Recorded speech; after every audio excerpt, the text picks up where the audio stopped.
Hey guys, so today's video is going to be kind of going over our 2020 Twitch stats, like looking at, our growth in the channel and all that kind of fun stuff. And first I would like to say, yes, of course, I would want to be a Twitch partner. Who wouldn't? In the past I would always say, oh, I don't want to be a Twitch partner because I never thought it could happen because, it's just seems like a crazy amount of people that you need watching you. And it's easier to temper your expectations if you never think you're gonna get it, just to say, yeah, I don't really care.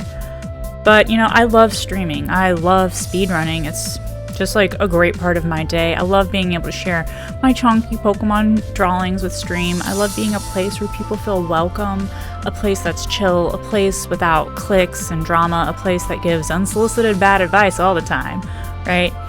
And I never really thought of myself being like a super entertaining streamer, but entertaining isn't the only thing that people need, right? You're not having to be ninja level Fortnite, awesome, crazy plays all the time type of person, right? I just want to continue to grow into the person that people think I am and continue making people's day better just by being myself. So if me declaring that I want to be a Twitch partner makes you feel uncomfortable, then you're probably following me for the wrong reasons.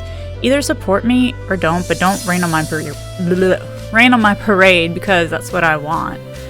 Jealousy is normal whenever it comes to like watching someone else succeed while you're staying stagnant and you're doing the exact same thing they are. You're posting on your socials, you're making sure that you're interacting with people, you're doing the exact same thing, you're putting in the hours, you're making similar content because your personalities are similar. It's very easy to wonder why you're not having the same success, because it happens to me. I see that all the time. I'm like, why? Why do people want to watch me but they want to watch her, right?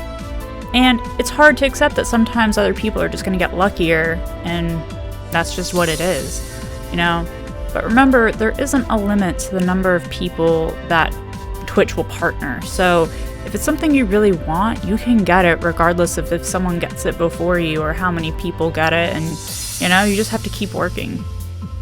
Alright, so let's look at our overall growth and then we can kind of go into our monthly overview of all of our stats. Okay, so first off, here is our average viewer increase for 2020.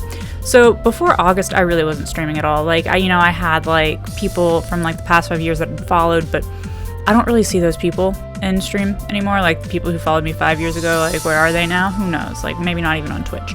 So in August, we started from 11 average viewers. I had very few streams. And then we, slowly increased to 21 in September. And then October, we got to 28. And then November, 30. So we're having very slow growth. And then in December, the average is now 52. And to put it into perspective, you need a 75 average viewership to become a partner. So, we're 2/3 of the way there. Just need 24 more average viewers. Just say 24. 23. Math is hard, okay? Alright. So first we're going to look at August. So, in August, everything felt very, very slow, right? I hadn't been streaming at all. I really, look, you can see 5 streams. You can count them. 14 hours of streaming, 24 people max viewership.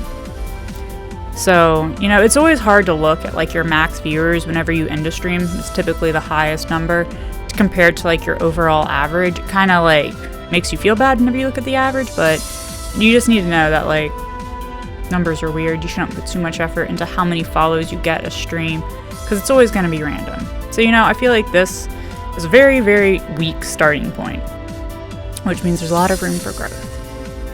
Alright, so now as we go into September, we cranked up streaming hours a lot. Okay, so this is kind of what I expected from my stream. 21 average viewers. That max viewers, I'm pretty sure was some weird glitch in the system. Somebody probably follow botted me or something, because that's not right. So kind of ignore that max viewership, because more than likely my most was probably around 30-ish normally, right? So it's as you see, if you just stream more hours and you're putting in the time to make sure that you're making good content, you're not just sulking that you have no one around, people are gonna start watching more and more. Alright, October, doing the exact same thing, right? As you can see, I do have a few gaps in my days that I streamed, but it doesn't really affect overall if like you stick to your schedule, right? And like your schedule can't be twice a week and you think that you're going to actually grow, right? So for me, it was like I would stream 4 days in a row and then take like Friday, Saturday, Sunday off, or stream like during the weekdays, take the weekend type off is like what really works for me. But as always, don't look at your follows as an indicator of whether or not you're growing, because it doesn't matter. Usually you want your average viewership to be going up, max viewership to be going up, and you want your stream time to be staying kind of consistent because you don't want to burn yourself out. Okay, so November. Average viewership only went up by 2 this month, but we got a lot of followers because in November is whenever I did my Super Mario Sunshine any percent run for Frame Fatales, so I got a lot of like visibility from that, which I think really helps. So it's like, always, if you're good at something, right, and there's some excuse me, so it's just like, you know, if you're good at something and there's some sort of event that can kind of put you in a spotlight and kind of highlight you to like a larger crowd of people, like sign up, try to get in those types of events because they definitely help. And you have to make sure that you have a good showcase whenever you do it and you're not like bumbling about because you're too nervous and you didn't prepare enough. Oh gosh, shouldn't edit that. Okay, whatever. Okay, so as you see, like, you know, my stream time is usually somewhere between like 60, 50 hours, you know, it just kind of depends on the month. It's not like I'm saying I have to stream for 5 hours every day. There's a lot of variability there, you know, you have holidays and just days that you're just not feeling well. Like, never stream if you're not feeling well, right? So it's okay if you take like a day off every month whenever you're just like, just don't want to do it. Don't do it. Alright, so fast forward to December to now, like, these are the numbers that got me really excited, right? Like, you know, 52 average viewers, that's like really good for me. I always was super jealous whenever I'd see, you know, other, you know, streamers playing like the same game but worse than I was, and I'd be like, but why don't people want to watch me do it? Because I think I'm just as entertaining. And I think that's a bad mindset to think, because every streamer has something different going for them, right? No one's an exact carbon copy of somebody else. So you need to realize that maybe there's something off-putting about your personality. Maybe you need to like smile more, like act more into what you're doing, not just waiting for chat to pop up, right? Like, you got to entertain yourself. So if you don't feel like you're being fun, you're probably not being fun. So I streamed a lot in December. Like, I was having so much fun. Like, I was telling myself I need to try to like go for 4 to 5 hours and make sure that my days count, because I still definitely would take Saturday and Sunday off just because I'm very busy and still living my life, you know. I'm not gonna stop my activities, but it didn't seem really to bother people, you know. And so whenever I see max viewership at 94, you know, whether that's from like small raids and stuff like that, it really definitely helps, right?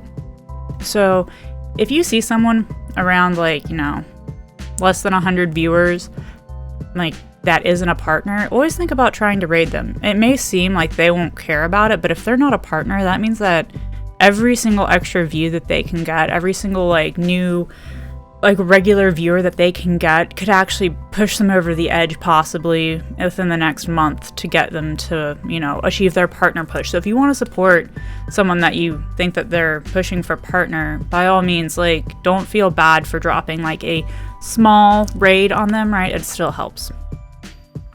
So that's pretty much it. You know, looking at stats is always fun to me. You know, it's just, you shouldn't really care though about, you know, the whole like down arrows or up arrows. Like, you know, it's gonna change every single month, so don't worry about it too much, okay?